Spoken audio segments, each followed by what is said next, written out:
Hello everyone, welcome back to the channel.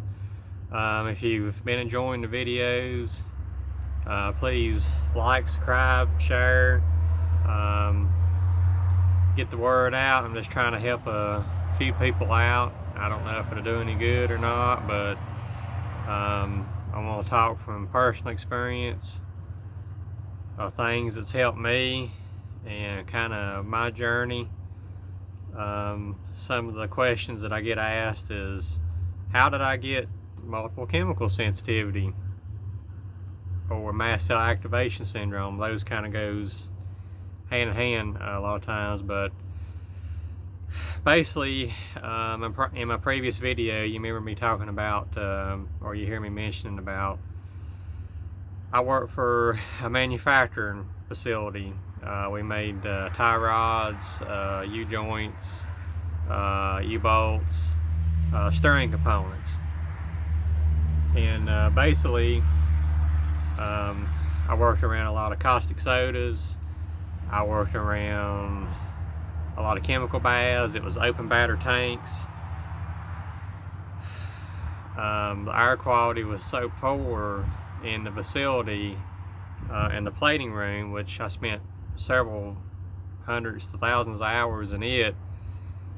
There was a filing cabinet that we would use, and it would have like the safety data sheets and stuff in it, and the filing cabinet would rust every 2 to 3 years. They'd have to replace it because the air quality was so bad. The tanks was open batter, so any of the fumes or the vapors off these chemicals, they just kind of would pull up in the work environment, and they had nowhere to go.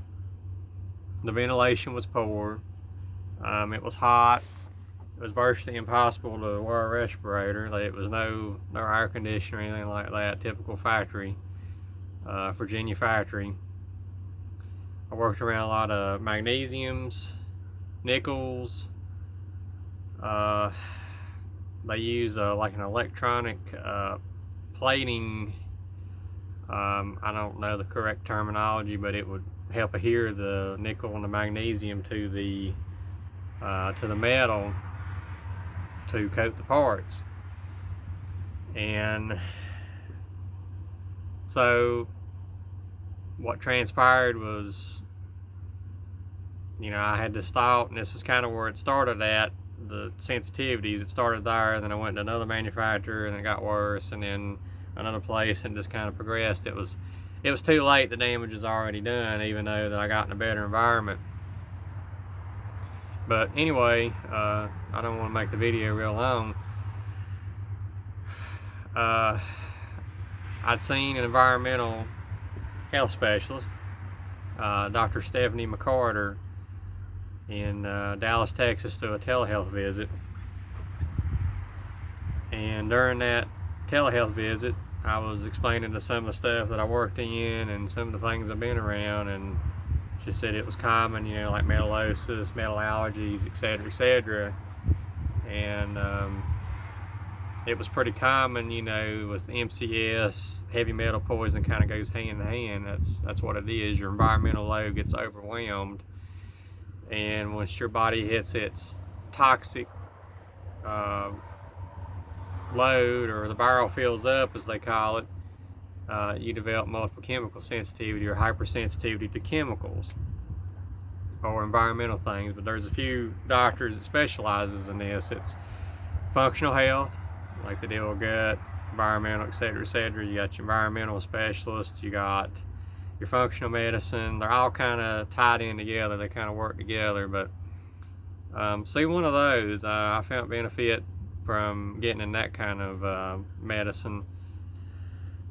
Anyway, there's 2 tests that usually they start out with. It's a heavy metal toxicity screen, and it is also a mycotoxin test. A lot of people have sensitivities to molds, but they don't actually have the allergy to molds. So that means that basically the mycotoxins, they have kind of the same adverse symptoms to the mold as they do the chemicals.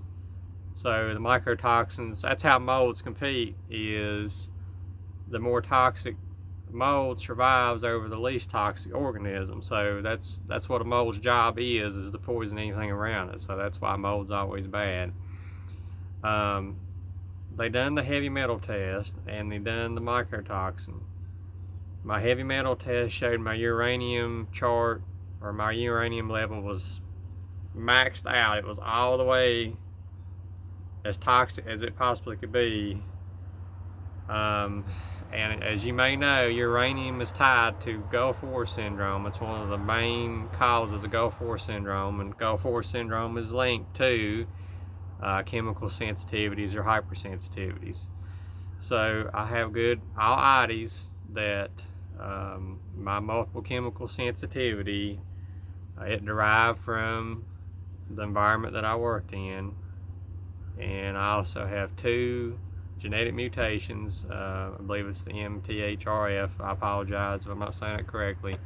My body doesn't detox correctly, so the whole time I was at that factory, those heavy metals is building up my body slowly, and as they build up, I started developing the odd sensitivities, and this one day it was just too much, and my body just said no more, that's it. And so that's kind of where I think I got multiple chemical sensitivity. Hope this helps you all out. If you enjoyed the video, please like and share. God bless.